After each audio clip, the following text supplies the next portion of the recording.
Well, we're in too much agreement here, I think. That, in fact, I don't know where Michael got my notes, but so I agree that benefit cost analysis is here to stay.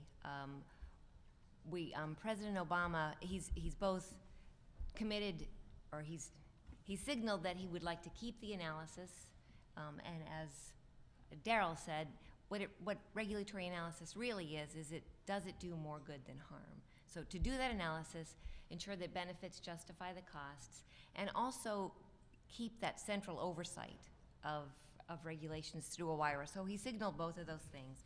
And as you said, I think appointing Cass Sunstein as the administrator of the office also is a signal. So the question isn't whether benefit cost analysis will be a part of environmental regulation, but how? What role will it play? First, and I really expected to be debating people, which I'm not, but first, I'd like to say the benefit cost analysis has never really played the role that its opponents would suggest. We've got the statutory constraints, as Daryl mentioned, moral objections. We all come with our priors, and if we already know the right answer, we certainly don't want some analysis that tells us something different. And institutional constraints. It's often done after the fact to meet the OMB requirements rather than as a tool for making decisions about how to regulate. And I dare I say it in this crowd, we've got too many lawyers and engineers making decisions as opposed to economists who can actually think about benefits and costs. But even benefit cost analysis aficionados would never see it as an informative tool rather than a dispositive tool. It's a transparent framework for laying out what we know about the likely effects of different alternative regulatory actions. And the alternative to doing benefit cost analysis, because when I do see critics of doing regulatory impact analyses, the alternatives, it seems to me really the alternative is having things decided by political, special interest politics. It's just who's the squeakiest wheel. So benefit cost analysis is valuable.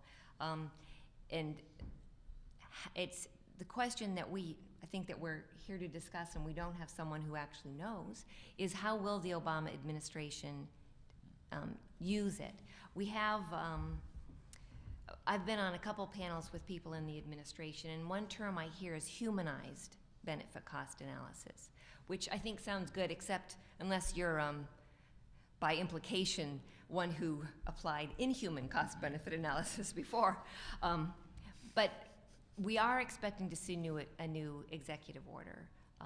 And in January, the president issued a memorandum directing the Office of Management and Budget to develop this new order. And it does provide us some indications, and I think that Michael really nailed it. One of them is the role of in fact, I'll just read it. The role of distributional considerations, fairness, and concern for the interest of future generations, which I agree. I think that's something that everybody agrees. In fact, it has been. Looking at distributional effects has been part of what regulatory agencies should be doing under the regulatory impact analysis guidelines since at least 1981. I do think there will be more of an effort to try to do that, and it is difficult. And I think it's important when we do it to understand that it's not one-sided, as Michael said. And I think anyone who's been reading Bjorn Lomborg's op-eds in the Wall Street Journal, he's had a short op-ed for the last few weeks. It's very clear that in thinking about distributional effects, it's not just this generation versus future generation, but the very poor of this generation. And what we can do, what are the best things for them. Another is, and I'll read another quote from the President's memorandum, identify the best tools for achieving policy goals through the regulatory process. In this I see, again, I think about Cass Sunstein in his co-authored book, Nudge. The memorandum talks about using tools such as warnings, disclosure requirements, public education, and economic incentives. So in other words, let's not go straight to command and control or mandating certain actions, but can we nudge people through choice architecture? there's also, again, and I think this is related, clarify the role of the behavioral sciences in formulating regulatory policy. And here, I think part of that is this nudge-like notion that we can frame choices that can help people make decisions that are probably in their best interests. What does concern me, though, is this notion that people are irrational. And I just want to kind of think about the implications of that. In traditional welfare economics, we respect individual sovereignty. We can't get inside their heads to know what they value, what makes them happy, so we observe their behavior. And that's the only way that we know. It's how people choose. The choices that people make is how we know we can measure their utility, as economists like to think. But if we assume that people are irrational, then we can make them better off by forcing them to do things they wouldn't do on their own.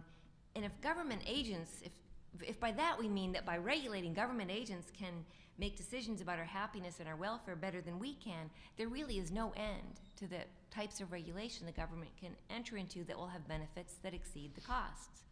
Now, you may think I'm exaggerating and overreacting, but I think we have evidence in the recent EPA and Department of Transportation proposed regulation for fuel economy from vehicles to address greenhouse gas emissions. In that, EPA and DOT, in their analysis, they apply a 3% discount rate rather than the revealed rate that we use when we purchase cars. They consider two factors: the cost of the vehicle, the upfront cost, and then the fuel costs of different vehicles. And they conclude from looking at those factors that regulation that limits the types of vehicles that we can drive will actually make us better off, not because it's reducing greenhouse gases for the future, but purely on your privately. The costs of that rule to you as an individual are less than the benefits of the rule simply because they're saving you more gas mileage. And that, to me, so you've got the private savings from limiting the vehicles you can drive exceeds the private costs from the vehicles, which in turn exceeds the social benefits. So before we even look at these externalities, we're making you better off by limiting the choices that you can make. So as we look for the new executive order, I agree about the things we can expect. I think we'll see non-traditional tools for addressing regulatory concerns. We'll look at distributional impacts. I think we'll see continued improvements in transparency and e-government, which we have been seeing, but I expect to see that continue. And I hadn't thought it, so that was a note you didn't take from me, Michael, the retrospective analysis, and I'd love to come back in questions if people are interested. But I think the clue for this concern that I have about what the focus on behavioral sciences might mean is whether the new executive order retains the Clinton executive order that said the first step in regulatory analysis or in deciding whether to undertake regulation is to identify the need for that regulation, including the failure of private markets to address the problem. Because if we don't see that, I think we are heading down a path where the government, by supplanting government analysis with your individual analysis, will come up with benefit costs, will come up with net benefits for things that really should be private decisions. Thank you.